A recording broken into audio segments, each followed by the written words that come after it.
everyone. I am Jimboy Unay and I am first reporter of Group 12.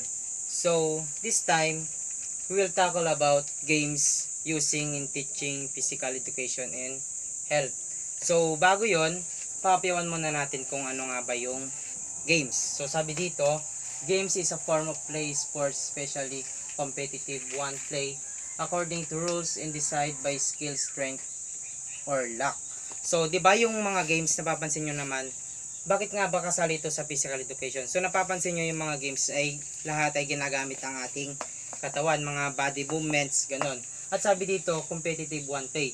So, 'di ba pag may mga games, meron tayong mga rules at sa games merong nananalo at meron ding natatalo. So, dito sinasabi, ang games ay nakakatulong para mag-gain ang attention ng mga learners. Bakit nga ba? 'Di ba sa mga bata, napapansin nyo, lalo sa elementary education, ang mga bata ay mas nakakatutok sa pag-aaral kapag mayroong mga pag-games, mga entertainment, ganon. So, pero as a teacher, nasa sayo na yun kung paano mo gagamitin yung games sa pagtuturo. Kung ano ba yung mga strategies mo para mag-gain yung attention ng mga learners. And then, dapat kung gagamit ka ng mga games sa lesson mo, ay dapat yung games na ito ay may goal. Ano nga ba yung objectives nito? Kung bakit mo ito ginamit na laro? Kung may improve ba yung mga skills ng mga student, yung sense of humor nila.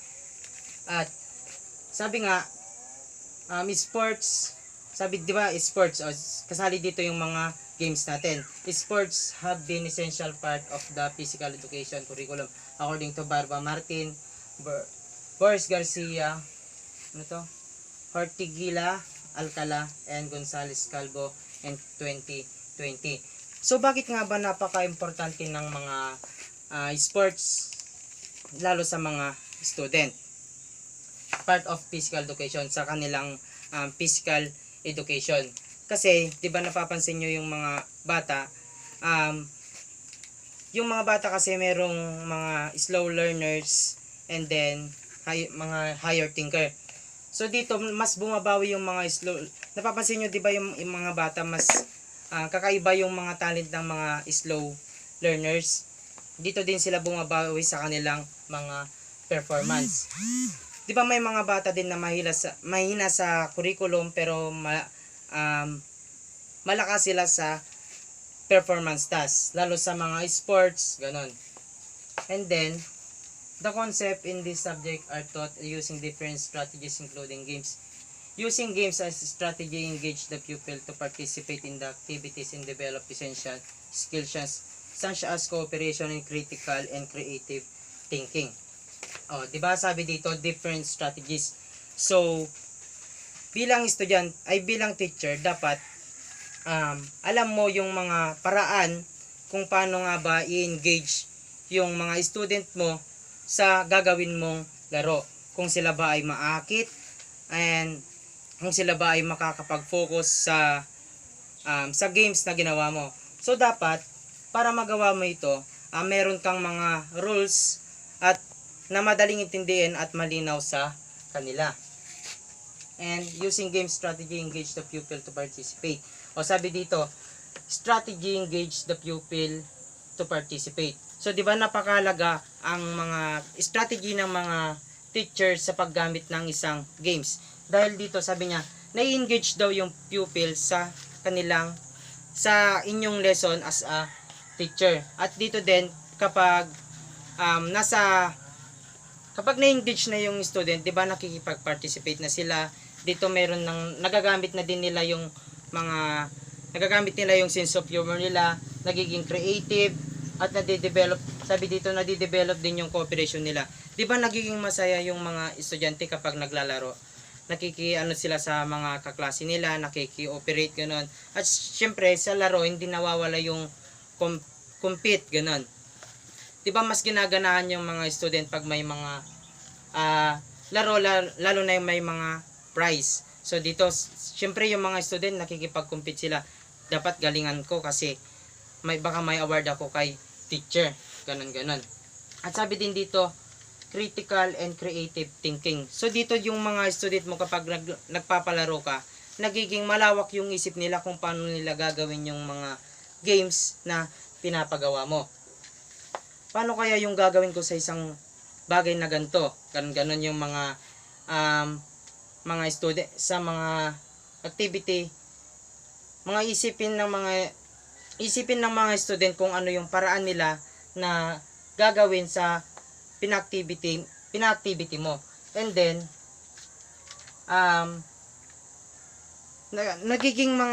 yung mga estudyante nagiging madiskarte at napapalawak yung isip nila gamit ang games sa inyong lesson.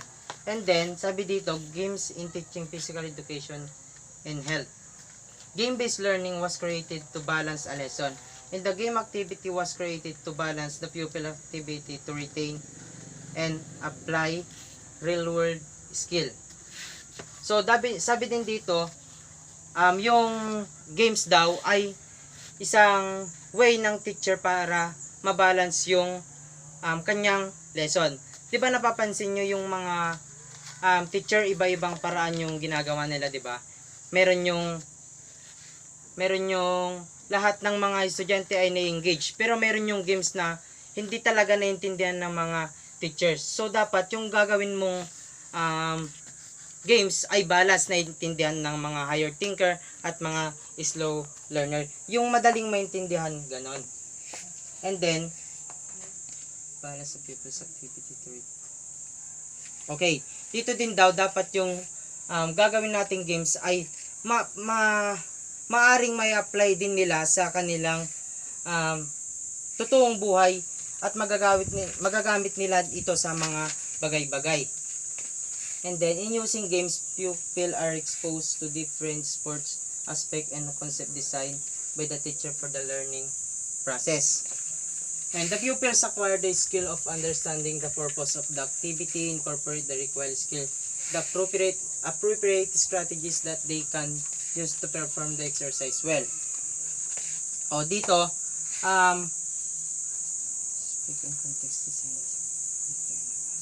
so dito magbibigay ako ng example. Kunwari doon sa pag-aaralan natin yung dribbling sa sports na basketball. Kung napapansin nyo, di ba napaka-boring yung tinuturuan mo yung mga student na as a professional, yung kayo lang na teacher at student. Di ba nakaka-boring yung pag kayo lang yung naglalaro? Yung tuturuan mo sila ng 1 by 1, ganon sa dribbling. So dapat paano nga ba mas magiging entertain yung pagtuturo ng dribbling ng sports ng basketball? Di ba mas maganda yung pag sila mismo yung estudyante yung paggagawin mo nito.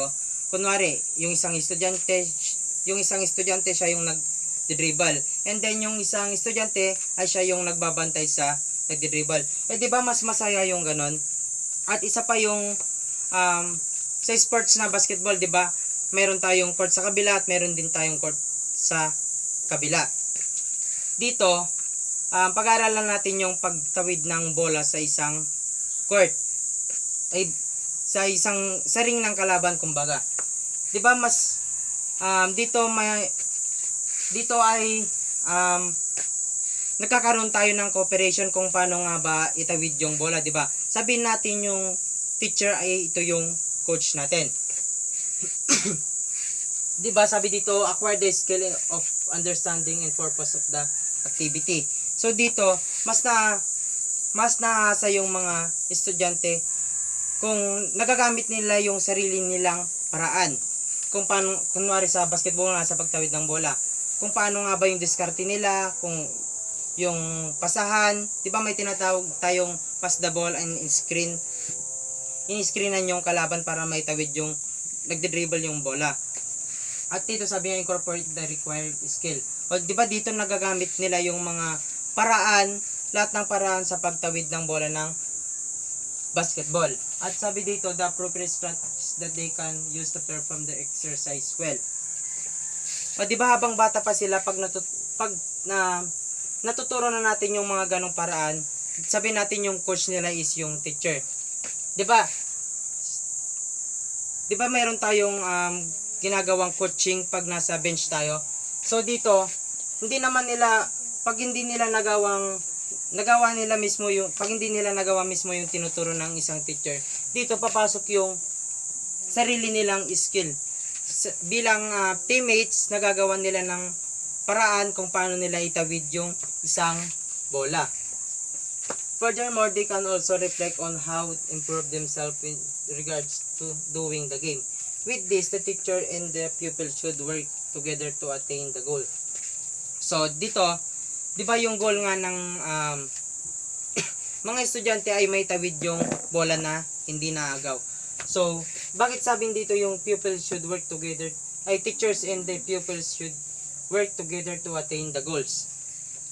So, dito, di ba, tuturuan ng teacher yung mga estudyante para may tawid yung bola. Siyempre, ang gagawin din ng student ay makikinig at gawin yung tama na itinuro ng teacher. And dito, games are associated with gamification, a different learning experience. It is a strategy that incorporates element of a gameplay into real-world activities and behavior. Medical education use this kind of game in teaching medical pupils. They provide activities that stimulate the real-world situation. So dito daw, yung mga teacher dapat pag yung ginagawa nilang games ay mas maganda na nakahango ito na nangyayari sa totoong buhay. 'Di ba sa student mas napapaisip sila, parang nangyayari to sa totoong buhay. Magagamit ko ito sa totoong buhay. Yung mga natututunan nila ay napapaisip nila kung paano nila i-apply sa totoong buhay. Sabi nga dito, medical education uses this kind of game in teaching medical pupils. Dito magbibigay ako ng isang example ng games ng teacher, yung role play. Dito sa role play may scenario na may nangyaring accident o may pangyaring hindi maganda sa loob ng paralan. Kunwari yung may mga nasugatan, ganon. At dito magagamit ng isang estudyante yung kanilang pag-isip kung paano nga ba nila gagamutin yung isang biktima, ganon yung mga nasugatan, kung ano nga ba yung unang gagamitin nila sa paggamot nito at kung ano ba yung mga paraan para magamot ito. And then, saan tayo?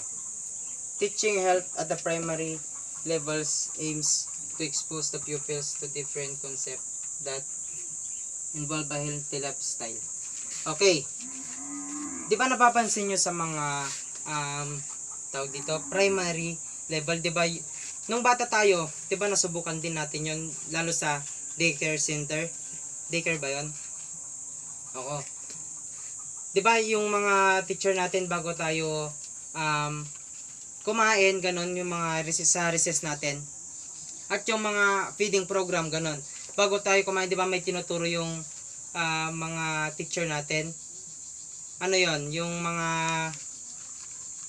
simple na paraan para magamit natin yung healthy lifestyle natin. Yung paghugas ng kamay, 'di ba, bago kumain. And then yung pagkatapos kumain ay mag-toothbrush.